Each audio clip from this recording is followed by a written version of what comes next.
1. All right, hello students. Let's go ahead and get started with the Unit 5 study guide. Everybody has the handout in front of them, correct? Go ahead and put your name on it. All right, don't forget, put your technology away. All right, so for number 1, identifying it as growth or decay. When you look at this exponential function, Taver, how do we know if it's growth or decay? Okay, huh?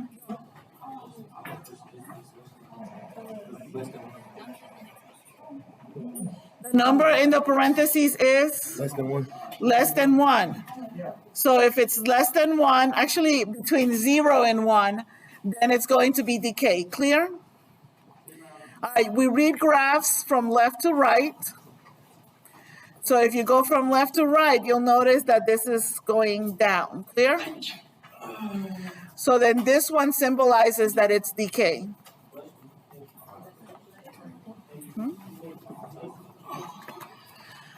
Number 3, is that decay or growth? Excellent.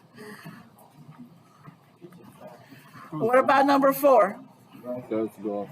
It's growth because B is greater than 1. It's gonna be growth. All right, excellent. Do you all remember how to calculate the?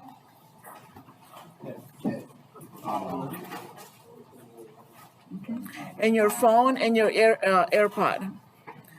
All right, 12% growth means that R is equal to 0.12. Since its growth is going to be 1 plus R, right? So it should be 1.12. That's what goes inside the parentheses. All right, this one is, it's a decimal, is 0.023.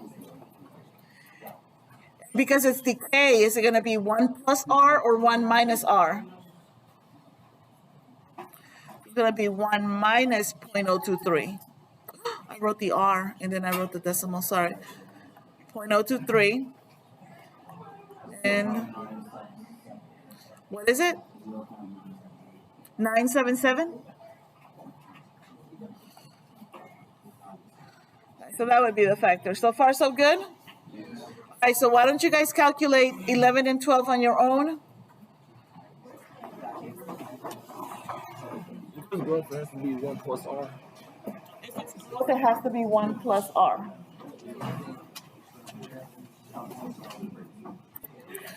All right, so for number 11, when you turned it into a decimal, or basically after you remove the percentage on it, what does it become? 1.5, and because its growth is 1 plus R, so you have to do 1 plus 1.5, which gives you a total of 2.5 is the factor, okay? All right, when you turn this one into a percent, okay, 0.005? Yes. And Jalan, it's okay. You are safe from the sunlight. Take the shades off. Thank you. All right, 1 minus 0.005 gives us 0.995. Perfect. All right. Cool beans, cool beans. With that being said, let's try 15 and 16. All right. So this one is a Is this the one with the formula? The one with the word power formula? okay, so is this a regular, guys, we're recording the lesson.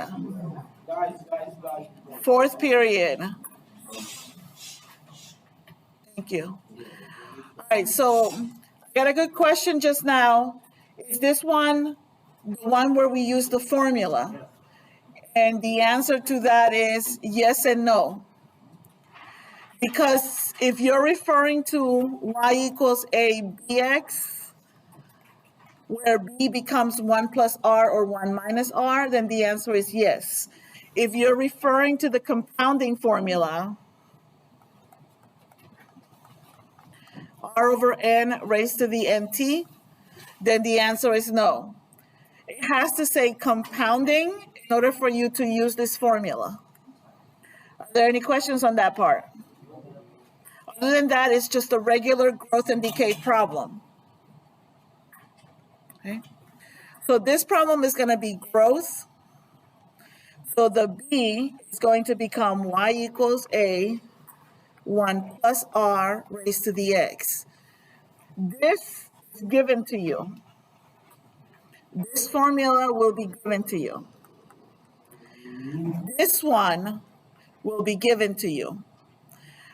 The modified ones where we have the 1 plus R or the 1 minus R are not given to you.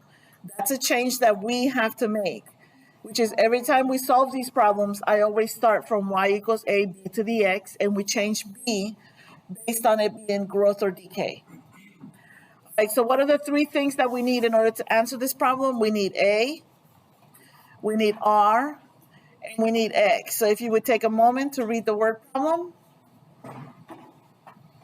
The world population in 2000 was 6.5 billion. If it grew 1.26% yearly, what is the population in 2030? Okay, so what is A? No, A is the initial value. 2030 is the year that we want to, no. Exactly, 6.5 billion people is the starting population. What is your rate in decimal form? What is the rate in decimal form? 1 point. There we go. Now, X is after how many years are you interested in the value? 20 or 30 years? 23. No, guys. Right. Listen, after how many years do we want to know the new population? We knew the population in 2000 was 6.5 billion. Now we want to know the population in 2030. That's 30 years later. So X is going to be equal to 30. Now, all you have to do is plug it in. Now, one of the problems that I saw today was students were plugging in only the value of R inside the parentheses. You have to follow the formula and include that 1 plus. Okay, so you have to be careful when you're doing this. So it would be 6.5, 1 plus 0.0126,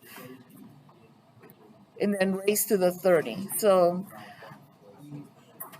all right, so the dust is accumulating on your calculators, and go ahead and calculate your own value.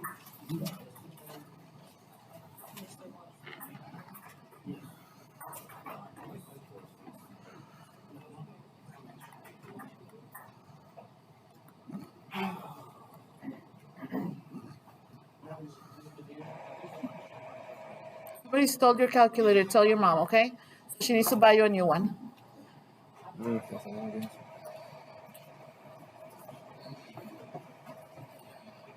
All right, were you able to calculate it? What you guys get? All right, so since my initial value is rounded to the nearest tenth, let's round our final answer to the nearest tenth. So what is that, 9.5 or 9.6? What is it? 9.5? All right, so this calculation is actually very interesting because it took us about millions of years to reach a population of 6.5 billion. And this says that if we keep growing at the rate that we're growing in 30 years, we will have increased the population by 3 billion. What took us millions of years now just took us 30 years. So the problem isn't so much that a lot of people are going to be born. The problem is that we don't have the infrastructure to keep it going so that everybody has the nourishment that they need, food, education, and everything, supplies, resources, and all that stuff. So that's the only thing of worry, so because we're growing too fast. But all right, looking at number 16, you bought a computer and it depreciates. What is that, growth or decay? Decay. You bought the computer at $4,000 per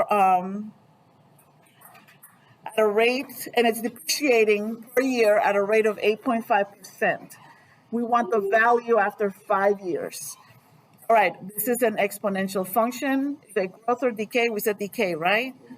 So then this becomes 1 minus r.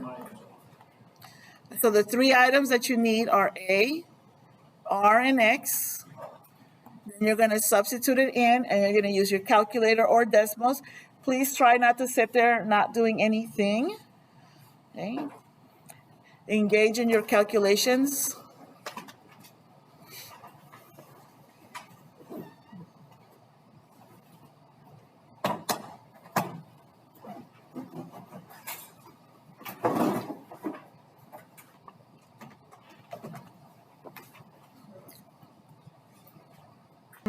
What is our A value? 4,000, correct. What is R in decimal form? Correct. And after how many years we want the value? All right, and then you just very carefully use the formula. Don't forget the 1 minus.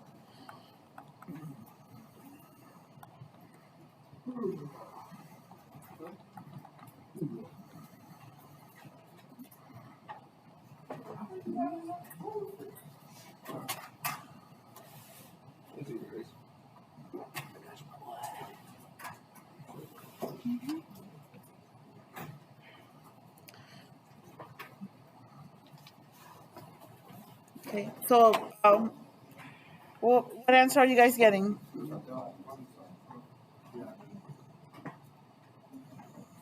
565, I heard? Okay, yes. So the value of your computer really depreciated, I mean, by $1,500 down the drain in 5 years. I mean, which is not bad. For some people, it's 3 car payments, so. All right, this one, everybody's favorite. Number 13, is it growth or decay, and how can we tell? All right, because the factor is 0.57, correct? All right, so calculate the rate. Here's a nice trick. We know that we subtracted a number from 1, clear? So just on the side, just do 1 minus 0.57. That gives you 0.43. That's why you subtracted from 1. So your rate is 0.43 or 43%.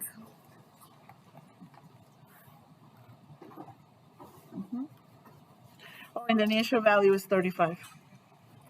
All right, try it again, see if you can get the answers for 14, A, B, C, and D.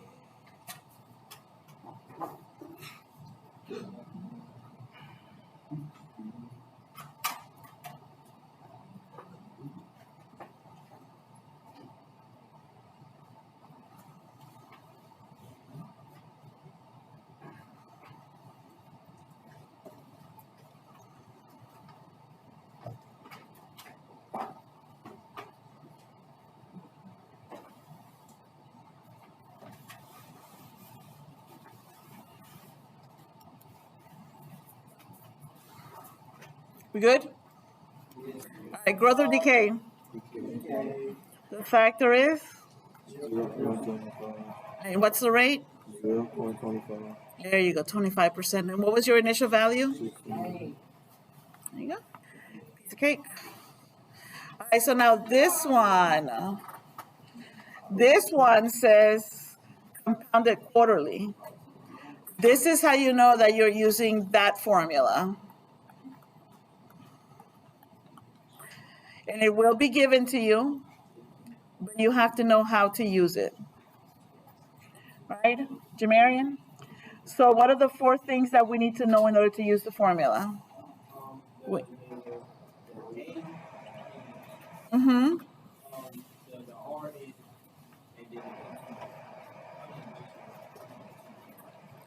Thank you, Jamarian. All right, so if you would please keep yourself awake. Can you on paper find your values? P is how much? There we go. Uh-huh.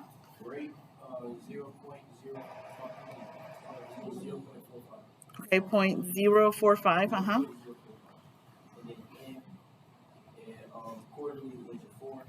Yes, everybody got that? Quarterly means 4, okay? And after how many years do you want the value of this investment? There you go.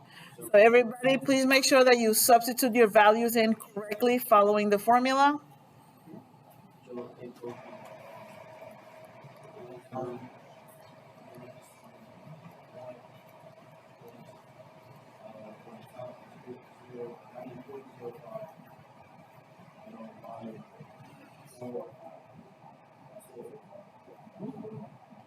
Bob is 4. 15 is 8.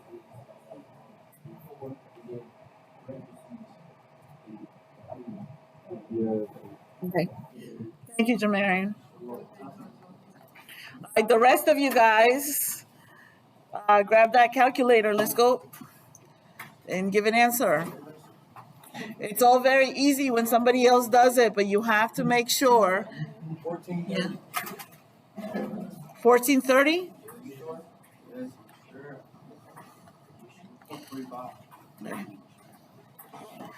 All right, so what this means is you started with an investment of $1,000 and you put the money in the bank. Okay? You didn't touch the money for 8 years, and after 8 years at a 4.5 rate compounded quarterly, you basically gained $430. Okay? It doesn't seem like much, but then again, you only started off with 1,000. If you start out with more than 1,000, it could probably be a nice chunk of change for free, basically. Well, all right, now this one is compounded how often? Daily. So what are the 4 items that we need, Jamarian?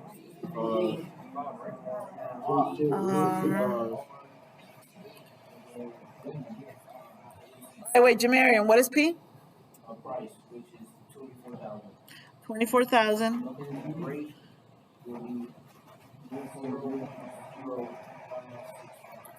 Correct, 565, uh-huh. 365 because it's daily, okay? Yes, and we want to know the value of this investment after 10 years. So if everybody could take a moment, plug it into the equation, plug it into your calculator.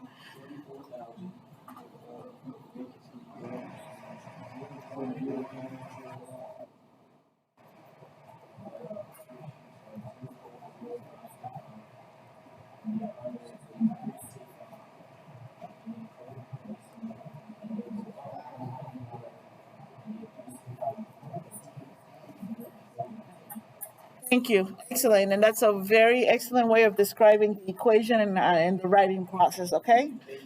Everybody needs to feel comfortable reading the math, explaining the math step by step. All right, so after 10 years, your $24,000, what's your new balance in your account? 2,000?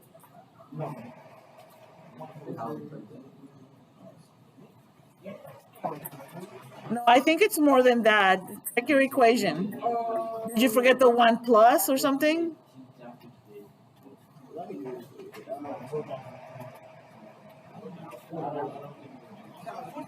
$42,002. Okay, guys.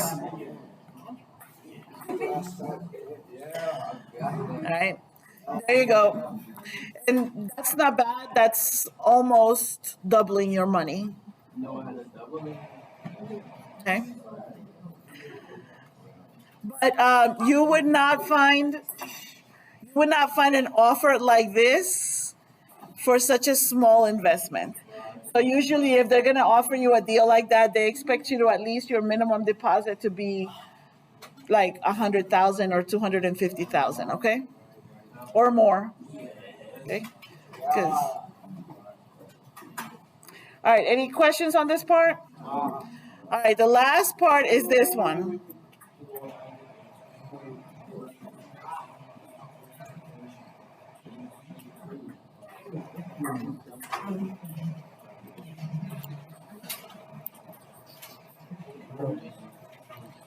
But first, let me explain one thing, okay? Let me explain end behavior.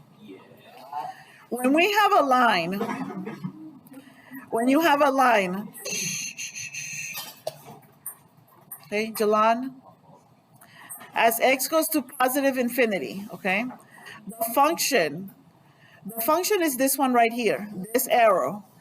It's telling you that the function is going up. Up is positive infinity. Lines only have two options.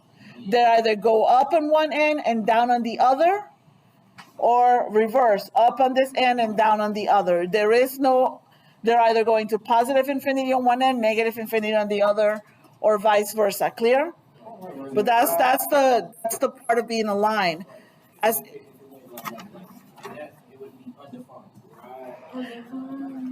It would be, hold on, I'll talk about that one right now. That's actually a really good point. All right, negative infinity, this function would be going to negative infinity because the arrow is going down. So, Marian here mentioned your horizontal lines. The horizontal line depends on the y value. Let's say this one is y equals 3. Right? As x goes to positive infinity, which value is the function approaching? Is the function going up to positive infinity, across to a specific value, or down to negative infinity? It's going across to a specific value of 3. That's the end behavior of this horizontal line. Same thing on the other side. As x goes to negative infinity, what's the function approaching? Up to positive infinity, across to a specific value, or down to negative infinity? Across to 3. So a horizontal line would have that end behavior. We're following on this. A vertical line, we don't talk about end behavior because it's undefined. All right, we talk about x going to the right and x going to the left. X is not going anywhere on a vertical line, okay? All right, so that was when we did lines, but now we're doing exponential functions. It's on video and you can go ahead and get it as soon as we continue, okay? Now, your exponential functions go like this. Fourth period. This is Jalan Caden.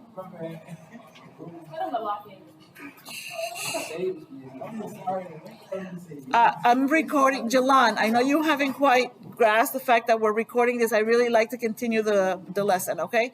Thank you.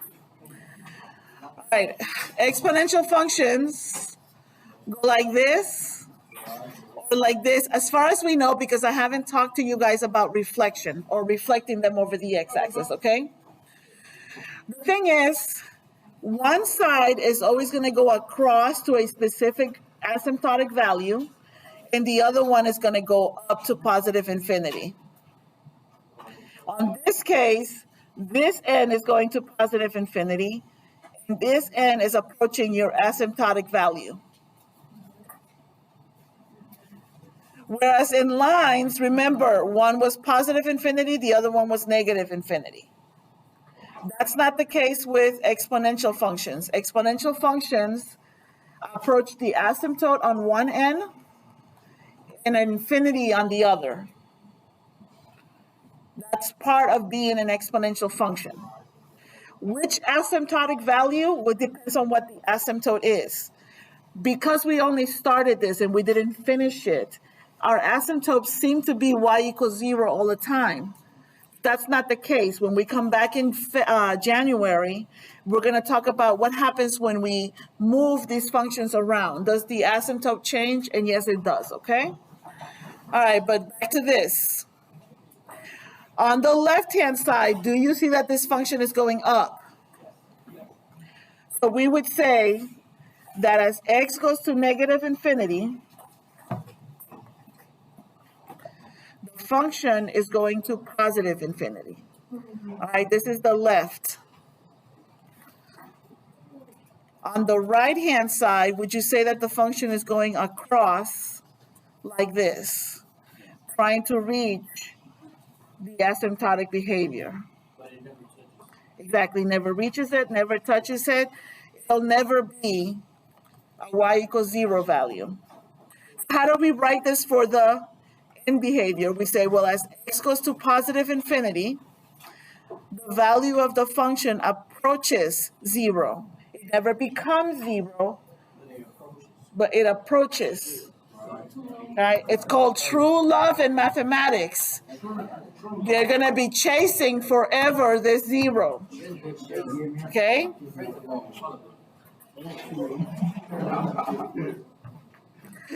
All right. So now, come back. All right, domain. Your x input. Go. What is the domain?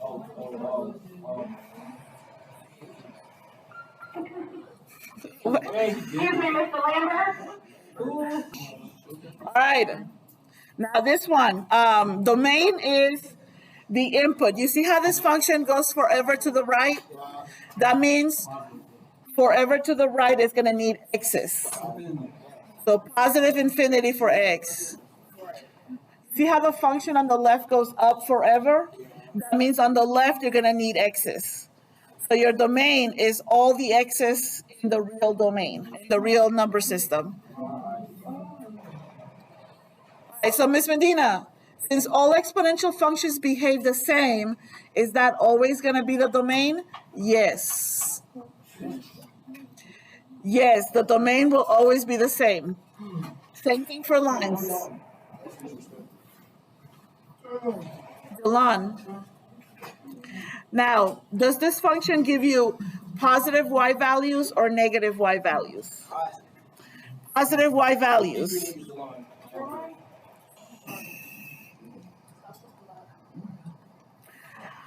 Okay. Remember, we don't get any negative values for this function. So this function only exists above the asymptote. So how do we describe? We say that the y values are y values that are greater than the asymptote. What's the asymptotic value this time?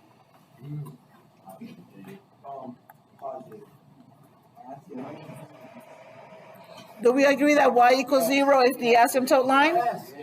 So the range is all y values above 0. Okay. All right, here's an easy one. What's the y-intercept?